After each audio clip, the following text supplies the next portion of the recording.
Diana di. Dan sekarang gue lagi isi acara Halloween di After Hour.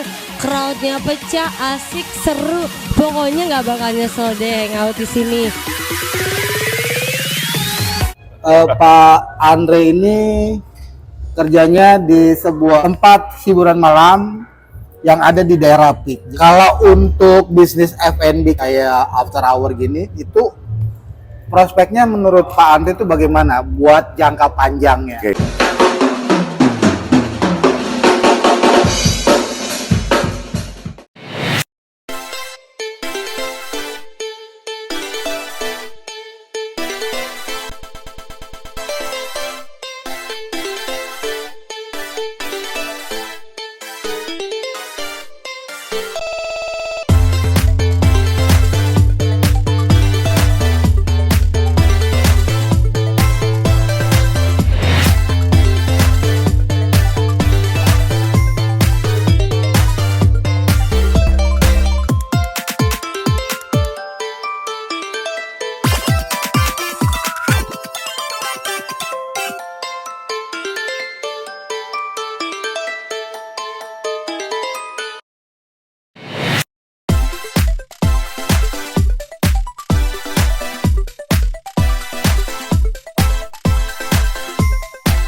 Oke, balik lagi guys di channel YouTube gua di Marbon Channel. Hari ini gua akan podcast dengan gua manggilnya tuh senior lah, karena apa?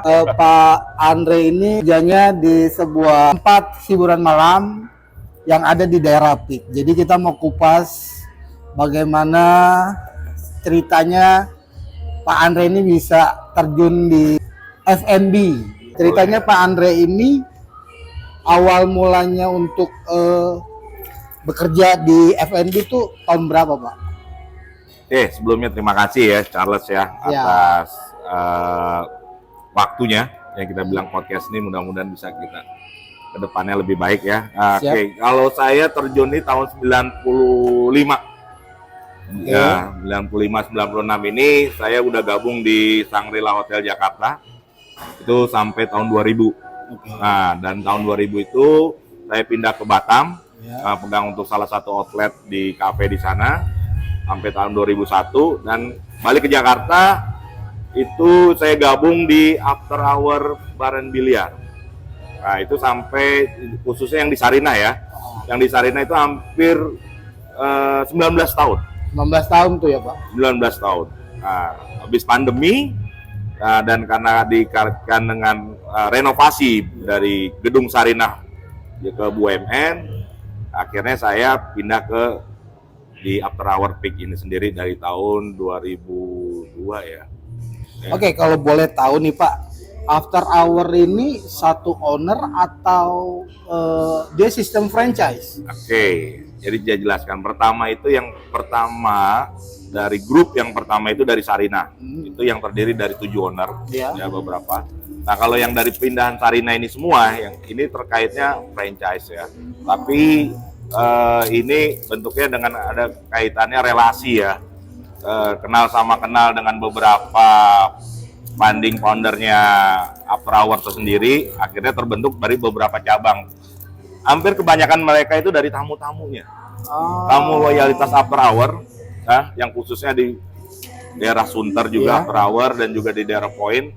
Nah, sempat dibuka juga yang di Malaysia. Oh, Point itu yang di Lebak Bulus ya, Pak? Lebak Bulus. Itu salah satu customer kita juga. Oh, oke. Ya, mereka akhirnya membentuk cabang yang di after hour dari Lebak Oh, jadi Bulus. mereka itu beli franchise lah ya. Betul. Jadi awal mulanya itu yang di Sarina ya, Pak? Di Sarina itu yang pertama kali after Tapi hour. di Sarina sekarang kan udah tutup ya? Tutup. Itu nggak rencana untuk buka lagi mereka, Pak? Yang sekarang udah buka itu yang dari berapa grup owner yang after hour Sarina, ada beberapa yang tetap buka juga. Itu yang di after hour Cikini. Oh ya. Nah, yang di Cikini itu yang baru terakhir buka. Dekat Loki ya? Ya, dekat Loki, dekat situ. Nah, itu termasuk yang salah satunya pemegang saham yang dari Sarina juga. Oke. Kenapa Bapak menempatkan hidup Bapak, pekerjaan Bapak di F&B? Awal mulanya kenapa? Apa backgroundnya dulu Pak Andre sebagai sekolah di pariwisata atau SMK atau apa gitu? Oke.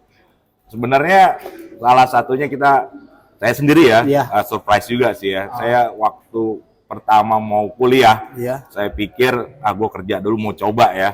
Itu dari background cuma SLTA ya. Kita coba, modal saya cuma satu, kemampuan saya dalam bahasa Inggris. Nah, saya trial coba untuk masuk di hotel bintang 5 di Shangri-La Jakarta. Udah super alhamdulillah tebus. Ya, itu pun knowledge-nya pun saya belajar dari di lapangan aja.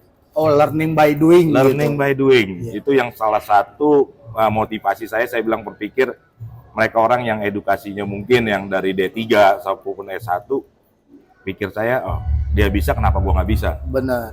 Hanya dengan kemampuan kita mau belajar dan serius dan tekun aja, itu pun akan bisa. Oke. Kalau untuk bisnis F&B kayak begini nih, ya after hour gini, itu prospeknya menurut Pak Andre itu bagaimana buat jangka panjangnya? Oke. Kita tahu ya kalau namanya biliar itu nggak ada matinya. Jadi sampai kapanpun istilahnya biliar itu namanya salah satu sport ya, yang diimbangi dengan suatu fasilitas kita juga dengan pengembangan yang dulunya sebenarnya banyak rumah biliar aja yang kita modifikasi, yang akhirnya kita coba dengan penambahan dari satu DJ-nya yang kita juga tambahkan dengan PR ya, dengan kemampuan ini semua itu pasti akan jangka waktunya akan lama. Akan lama ya, Pak. Dan satu yang saya tekankan ya, bisa lama tuh dari tempatnya itu sendiri, gimana membuat sesuatu yang berbeda ya, dalam arti menjaga kualitas servis. Saya itu mau berpikir gimana sih how to make customer satisfied. Artinya gimana caranya kita membuat tamu itu bahagia. Benar. Karena dalam kebahagiaan itu semua orang tahu. Mereka akan seneng, spend money pun dia akan nggak pikir. Karena kebahagiaan itulah kunci semuanya. Jadi gimana sih gue harus menciptakan kualitas servis yang baik. Nah itu yang saya coba tekankan untuk para server saya, staff-staff saya, gimana sih harus menjaga customer itu bisa datang dan datang lagi. Pertama yang saya punya dan pun dapat dari ilmu guru saya juga ya. Satu poin gimana kalau diri kita ya sebagai staff datang kerja, lu udah happy, pasti bisnis lu bagus. Benar. Tapi kalau dari hati lah. Dari hati, karena keikhlasan, kita kan dibilang jasa ya. Gimana sih dalam hal ini menyenangkan customer itu seperti apa? Itu dia, keikhlasan, banyak senyuman ya. Kenyamanan ya, Pak, kenyamanan juga salah satu yang poin-poin penting di kita yang mesti harus tetap dijaga dengan baik. Itu mungkin fasilitas orang banyak bagus, mungkin DJ mungkin bisa mahal-mahal bagus, tapi kalau sumber daya manusianya nggak diimbangin, tetap aja mereka akan runtuh juga. Itu sih poin saya yang selalu saya tekankan. Oke, nih Pak, kan Bapak kan banyak ketemu, istilahnya banyak ketemu talent, entah mereka yang main biliar, entah band-band yang juga. Karena di after hour ini kan bukan cuma sebagai tempat sarana main olahraga biliar aja, tapi ada lounge-nya juga. Nah, bagaimana? Ada suka duka nggak Pak saat ngadepin talent-talent, entah DJ, entah dancer, entah band, entah pun artis yang pernah diundang, itu suka dukanya apa Pak? Sebenarnya suka dukanya banyak lah ya, karena kan dari karakter masing-masing talent itu kan beda-beda. Benar. Kemauannya juga beda. Iya. Dan juga dalam kemampuannya pun juga beda. Iya. Yang menurut kita cuma kadang sering menghadapinya ya. Ya dengan satu briefing yang baik, atau dengan input ataupun masukan mereka untuk kadang-kadang tiap tempat kan beda-beda policy ya. Kadang-kadang ada beberapa yang mungkin senang seperti musik yang keras, ada yang musik santai, ada juga yang mungkin kombinasi, ada juga kalau di sini ada Mandarin. Itu yang banyak lah yang perlu kita juga jelaskan ke para talent agar tetap di koridor ya, di outlet yang kita punya. Artinya kita cuma mengingatkan jangan seperti ini, jangan lakukan seperti itu aja. Biar kita tuh konsepnya nggak lari juga. Kalau semuanya menuruti idealisnya tiap talent ya repot juga. Tapi emang kadang-kadang yang agak sulit, yang mungkin talent yang mungkin harganya udah agak berbeda ya. Mereka punya idealis sendiri ya. Gue begini ya, lu hire gue emang kayak gini ya. Mau nggak mau, emang resiko kita seperti itu. Tapi mencoba kita mengingatkan ataupun memberikan masukan biar di lingkungan ini sendiri atmosfernya jangan sampai berubah. Benar. Itu doang aja. Balik lagi nih pertanyaan saya Pak. Apa sih Pak keunggulan after hour dibanding outlet-outlet? Ya kalau Peak ini kan atau kita sebutnya negara Hong Kong. Oke. Kan banyak gitu Pak. Outlet-outlet tuh dari Peak 1, Peak 2 gitu kan tuh banyak. Nah keunggulan after hour ini untuk bisa bersaing di dunia hiburan gitu. Ya, mungkin Pak Andre bisa jelasin. Yang saya tekankan pertama kuncinya itu ya tadi sumber daya manusianya ya, dari staffingnya. Staffingnya itu kalau dia peka ya, kadang-kadang membuat kenyamanan customer itu yang nomor satu. Ya, kadang tamu tuh mungkin saya pernah dapat ya, gue punya nongkrong di tempat yang gila mewah banget, tapi kayaknya pelayanannya kok biasa aja. Seperti itu. Yang saya mau ciptakan tuh dari staff saya sendiri tuh mengimbangi supaya dia tuh nggak merasa sendiri. Benar. Ataupun dia merasa tuh kayak di sini dilayani dengan baik. Benar. Ya kan. Sebelum minta pun kadang-kadang kita udah coba menanyakan, Pak. Kadang-kadang kebiasaan mereka ya, satu misalkan gue biasa minumnya birnya gelasnya nggak yang dingin banget. Ya.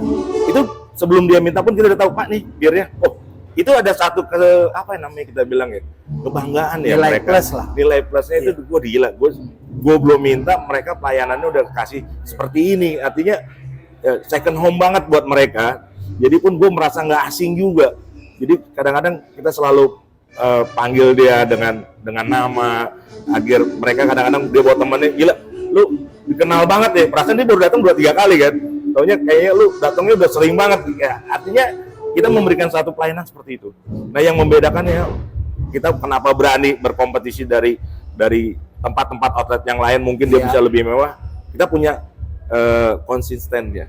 Service quality. Service quality-nya yang tadi kenyamanan ya fasilitas mungkin saya bertahap ada kekurangan, tapi akan dikit demi dikit kita akan perbaiki. Gitu. Ya, kunci sih itu aja. Kalau untuk menu Pak, ada menu-menu yang spesial nggak Pak di after hour? Mungkin kalau buat jam office hour atau malam gitu, ada menu-menu yang spesial yang ditawarkan nggak? Kalau di sini kan kalau kita bilang kalau di Peak kan spesialis ada yang spam, samcannya, gitu, itu spesialis banget, itu yang favorit ya. Nah di sini kita punya ada yang spesial banget tuh yang pada margarita pizza. Wah itu populer juga ya. Terusnya ya nasi goreng kita yang nasi goreng after hour itu memang dengan porsi yang lengkap. Nah itu banyak jadi favorit. Itu yang jadi menu-menu utama kita semua. Oh itu yang paling dicari sama orang. Dan kalau untuk minuman yang kita favorit selalu suggestkan mereka untuk mau minum ya, untuk yang koktailnya kita punya after hour spesial ya, after hour 21. Itu yang terdiri dari 21 jenis minuman ya, yang saya bilang tadi 2-3 gelas saya udah wow. Itu aja. Oke, thank you Pak Andre buat waktunya. Baik, makasih. Jadi buat teman-teman, para subscriber gua, kalau misalnya mau datang hangout atau mau main biliar, datanglah ke After Hour Peak ya. Kita tunggu, oke? Oke. Ciao. Thank you.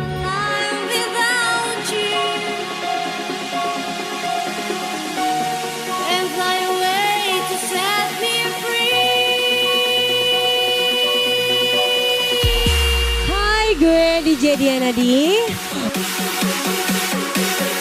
Dan sekarang gue lagi isi acara Halloween di After Hour. Crowdnya pecah, asik, seru. Pokoknya nggak bakal nyesel deh hangout di sini.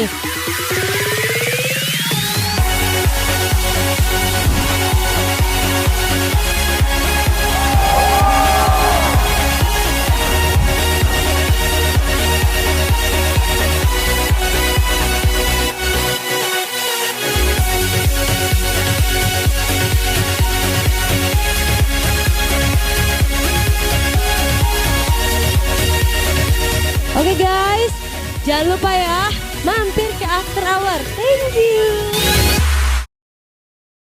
Thank you for watching. Jangan lupa di subscribe, like, comment, dan di share. Dan jangan lupa juga di klik loncengnya biar lu dapat notifikasi video-video selanjutnya.